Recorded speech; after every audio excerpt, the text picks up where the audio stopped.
अगर आपका बिजनेस अच्छी ग्रोथ पर है तब आप उसको इंटरनेशनल मार्केट्स में भी ले जाना चाहो, बट प्रॉब्लम क्या आती है उसकी लैंग्वेज, स्टोर के लैंग्वेजेस की।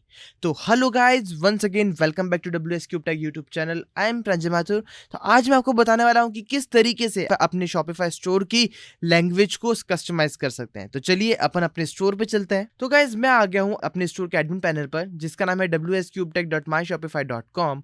अब चलते हैं अपन इसकी सेटिंग्स पर। तो सेटिंग्स में लेफ्ट नेविगेशन बार में आपको यहाँ पर मिलेगा एक लैंग्वेज का ऑप्शन। तो इस लैंग्वेज के ऑप्शन पर अपन चलते हैं। तो इसके अंदर आपको बता रहा है स्टोर की लैंग्वेजेस क्या होनी चाहिए। स्टार्टिंग अपन करते हैं डिफॉल्ट लैंग्वेज से, यानी कि इसकी जो डिफॉल्ट लैंग्वेज क्या है, इंग्लिश। अब आप चाहो तो इसको अपन चेंज भी कर सकते हैं, या फिर आप इसको अलग अलग कंट्रीज में, अलग अलग इंटरनेशनल मार्केट्स के अकॉर्डिंग आप इसमें लैंग्वेजेस जो हैं वो अपन ऐड कर सकते हैं। अब अपने यहाँ पर आ रहा है ट्रांसलेटेड लैंग्वेज। ट्रांसलेटेड लैंग्वेज का मतलब है कि अगर मैं अभी फ्रांस में हूँ तो मैं चाहता हूँ कि मेरे को फ्रेंच ही विजिबल हो, तब आप क्या करोगे, यहाँ पर आपको ऐड लैंग्वेजेस का ऑप्शन दिख रहा है। इस ऐड लैंग्वेजेस पर अपन क्लिक करेंगे और यहाँ पर अपन चूज करेंगे फ्रेंच। अब आप कर दोगे इसको ऐड करने के बाद में यहाँ पर आ रहा है कि आपको एक ट्रांसलेशन ऐप, यानी कि अपन को एक ऐप ऐसा इंस्टॉल करना पड़ेगा अपने स्टोर के अंदर, जिसके थ्रू अपने स्टोर की लैंग्वेज को कंट्री वाइज चेंज कर सकते हैं। पर अभी अपन सिर्फ और सिर्फ लैंग्वेजेस की बात कर रहे हैं।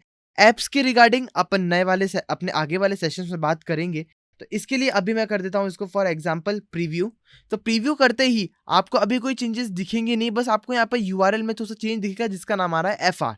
तो यहाँ पर अभी कोई चेंजेस नहीं है, क्योंकि अभी तक आपने सिर्फ और सिर्फ यहाँ पर नॉर्मल इंग्लिश में ही वर्क कर रहे हैं। अब जब भी अपन कोई एक नया ऐप इंस्टॉल करेंगे जो कि अपने लैंग्वेज को ट्रांसलेट करने में अपने को हेल्प करेगा, उस टाइम अपने को यहाँ पर इसको पब्लिश कर देंगे, तब अपनी जो भी लैंग्वेजेस है वो हर अलग अलग कस्टमर्स के लिए चेंज होती जाएगी। अभी मैं इसको डिलीट कर रहा हूँ।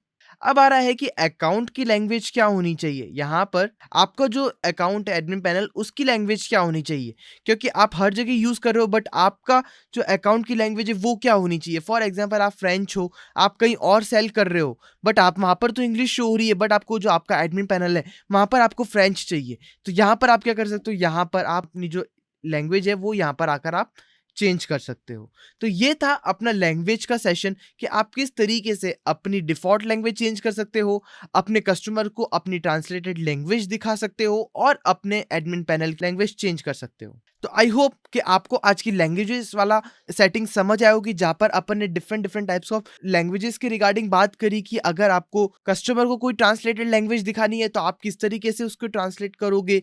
अगर आपको एडमिन पैनल में लैंग्वेज चाहिए तो आप कैसे करोगे, आपको उसकी स्टोर की लैंग्वेज चेंज करनी तो आप कैसे करोगे। So guys, thank you watching this video and don't forget to hit the subscribe button. Thank you guys.